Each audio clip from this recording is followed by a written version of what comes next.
नमस्कार YouTube family, मेरे YouTube channel में आप सभी का स्वागत है। तो आज की वीडियो में हम प्रश्नावली 1.1 के प्रश्नों को हल करेंगे।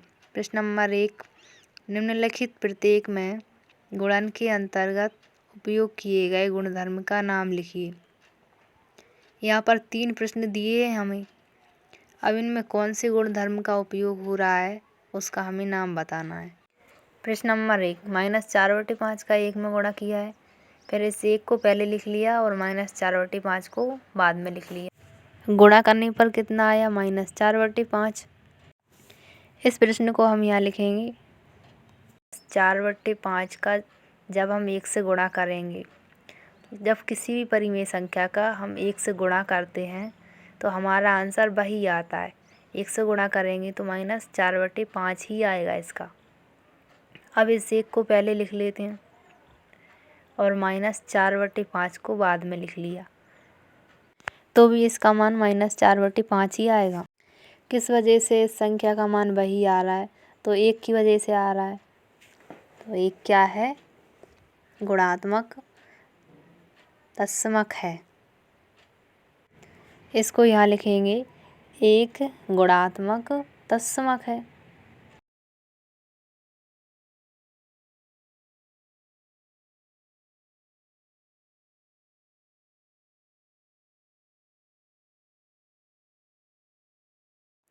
एक गुणात्मक तत्समक है। दूसरा प्रश्न है हमारा -13/17 गुणा -2/7।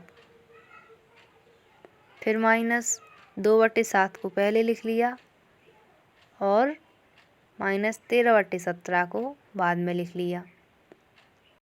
इसको समझने के लिए मान लो हमने यहाँ पे 2 लिख लिया और यहाँ लिख लिया 4। हम 2 का गुणा 4 में करेंगे तो आंसर हमारा 8 आएगा। अब इस 4 को पहले लिख लिया और 2 को बाद में लिख लिया। अब 4 का गुणा 2 से करेंगे तब भी हमारा आंसर क्या आएगा? 8 आएगा। तो इसमें सिर्फ संख्याओं का क्या स्थान बदला है। तो इसको क्या कहेंगे हम?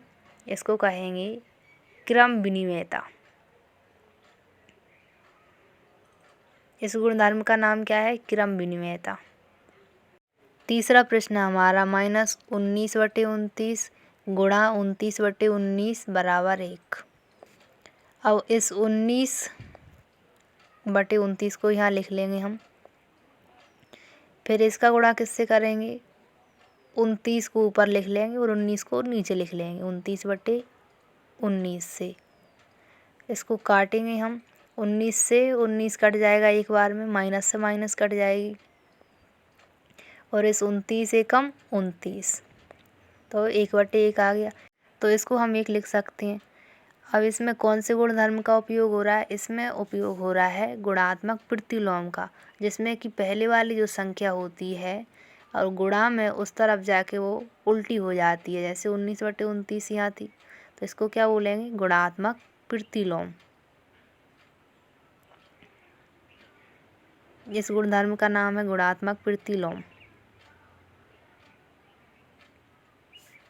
तो इन प्रश्नों के गुणधर्मों के नाम हमने लिख दिए हैं। प्रश्न नंबर 2 है हमारा।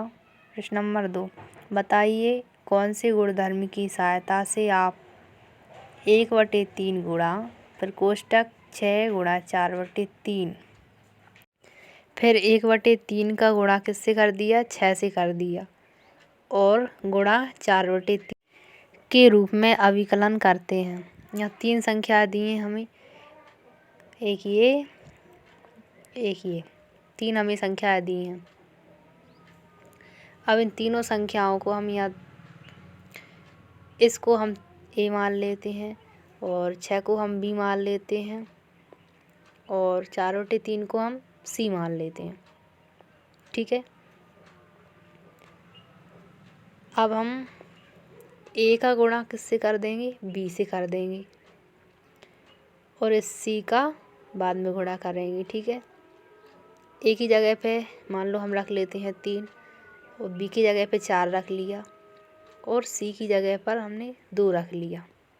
तो पहले ब्रैकेट वाली संख्या को सॉल्व करेंगे।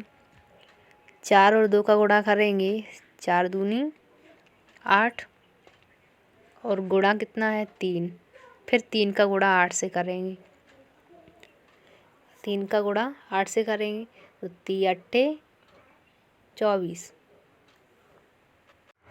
अब इसको करते हैं a गुणा b। a को हमने कितना माना था, 3 माना था, और b को हमने 4 माना था, और c को हमने कितना माना था, 2। इसको लिख लिया हमने संख्या स्थान बदल के सिर्फ, ठीक है। 3 का और 4 का गुणा करेंगे, 3 चौके 12, फिर गुणा 2 लिखेंगे। 12 का गुणा 2 से करेंगे तो 24 आ जाएगा यहाँ पर। चाहे हम इस तरीके से करें तब भी हमारा आंसर क्या आया है, 24, और इस तरीके से करेंगे तब भी 24 आएगा। तो यहाँ लिख लेते हैं। यहाँ पर कौन से गुणधर्म का उपयोग हो रहा है, तो यहाँ पर हो रहा है, यहाँ पर सहचर्यता गुणधर्म का उपयोग हो रहा है। सहचर्यता नियम, कौन सा नियम है यहाँ पर, सहचर्यता नियम है, ठीक है। वीडियो अच्छी लगी हो तो वीडियो को लाइक, कमेंट, शेयर और चैनल को सब्सक्राइब ज़रूर कर लीजिए। मिलते हैं अगली वीडियो में, जब तक के लिए राधे राधे।